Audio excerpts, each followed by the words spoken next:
पूर्व बाहुबली सांसद आनंद मोहन लंबे अरसे बाद आज किसी भी समय जेल से वो बाहर आ जाएंगे। उनको पेरोल पर रिहा किया गया है। 15 दिनों का पेरोल मिला है पारिवारिक कार्यक्रम के आयोजन में शामिल होने के लिए। देखिए, आनंद मोहन लंबे अरसे से जेल में बंद हैं। डीएम जी कृष्णैया के हत्या के मामले में वो जेल में है। ऐसे में देखिए, उनको लंबे अरसे बाद आनंद मोहन को 15 दिन के पेरोल पर बाहर आ रहे हैं, जिसके बाद अब लोगों के बीच तरह तरह की चर्चाएं चल रही है और कयास लगाए जा रहे हैं कि आनंद मोहन के बाहर आने से चुनाव पर असर पड़ेगा। आपको बता दें कि बिहार उपचुनाव का प्रचार प्रसार थम गया है। गुरुवार को मोकामा यानी कि कल 3 नवंबर को मोकामा और गोपालगंज में मतदान होना है। इसी बीच खबर आई है कि आनंद मोहन जो पूर्व के बाहुबली सांसद रहे हैं, वो आज किसी भी समय जेल से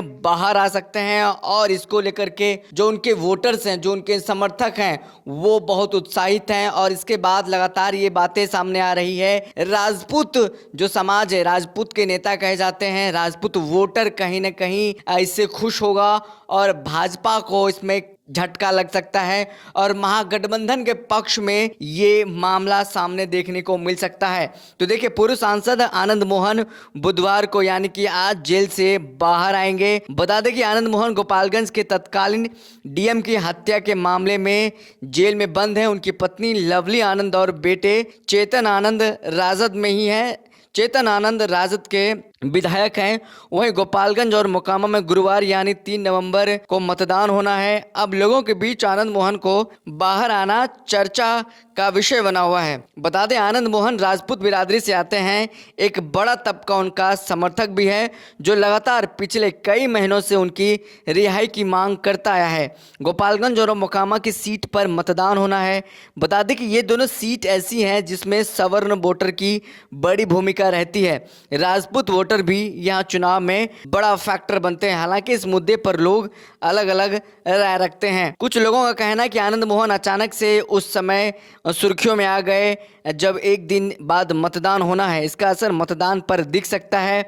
वहीं कुछ लोगों की राय है कि इस बार वोट अलग मुद्दे पर पड़ेगा। आनंद मोहन के पास इतना समय नहीं है कि वो मतदाताओं के पास बीच खुद को रख सके। अब मतदान का जो काउंटडाउन है वो शुरू हो चुका है। बता दें कि आनंद मोहन हाल में तब सुर्खियों में आए जब उन्हें पेशी के लिए पटना ले जाया गया, लेकिन कोर्ट से जेल लौटने के बदले उन्हें उनके घर पहुंचा दिया गया। उसकी तस्वीर वायरल हुई थी।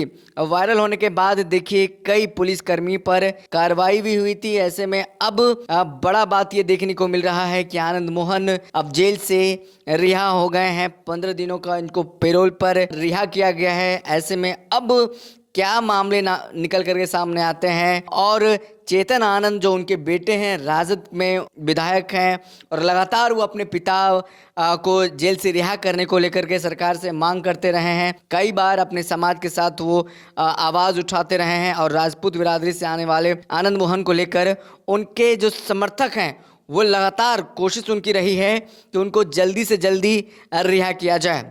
आपको बता दें कि साल 1994 में मुजफ्फरपुर में आनंद मोहन उस प्रोसेशन में शामिल थे जिसमें छोटन शुक्ला की शव यात्रा निकाली गई थी। इस यात्रा के दौरान गोपालगंज में दोषी करार दिए गए और उन्हें उम्र कैद की सजा हुई। उसको लेकर नीतीश कुमार के ऊपर भी उनके समर्थक आरोप लगाते हैं कि वे नहीं चाहते थे कि आनंद मोहन जेल से बाहर आए, लेकिन बिहार के महागठबंधन की सरकार बनने के बाद इस बात की उम्मीद बढ़ी। इस सब के बावजूद फिलहाल वे केवल पेरोल पर ही बाहर आ रहे हैं। उनके जेल से बाहर आने की खबर को लेकर उनके समर्थकों के बीच उत्साह है। चर्चा है कि जेडीयू के एक एमएलसी जो राजपूत जाति से आते हैं, उन्होंने मुख्यमंत्री नीतीश कुमार से इस बाबत आग्रह भी किया था। खुद तेजस्वी यादव भी चाहते हैं कि उनके विधायक के पिता आनंद मोहन को लेकर नरमी बरते, लेकिन आनंद मोहन की पैरोल पर रिहाई की टाइमिंग को लेकर सियासी जानकार की अलग अलग राय है। सियासी जानकार मानते हैं कि गोपालगंज और मोकामा विधानसभा उपचुनाव के बीच आनंद मोहन की रिहाई महागठबंधन के लिए एक बड़ा ट्रम्प कार्ड हो सकता है। राजपूत जाति के वोटर फिलहाल महागठबंधन की तरफ के ज़्यादा बीजेपी की तरफ झुकाव देख रहे हैं। ऐसे में गोपालगंज सीट और मोकामा में भी आनंद मोहन की रिहाई से एक बड़ा मैसेज जा सकता है। आनंद मोहन को पेरोल मिलने की खबर का कितना असर होता है और उपचुनाव में महागठबंधन को इसका क्या फायदा मिल पाता है, ये तो नतीजे बताएंगे। लेकिन फिलहाल आनंद मोहन के समर्थकों और परिवार के लिए इससे अच्छी खबर नहीं हो सकती कि पूर्व सांसद 15 दिनों तक जेल से बाहर रहेंगे।